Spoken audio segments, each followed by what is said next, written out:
тоқтасаңшы. Мама, тоқтасаңшы, тоғай аралап қаға бара жатырсың.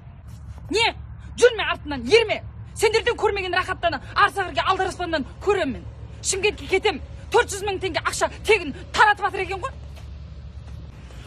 Ой, мама, ол ақшаны үйде пештің қасынан жатып алуға болады ғой. Қош сөйтіп ана. Сома? Я, болды ғой, сол-ақ қой. Жүріңіз үйге бұл.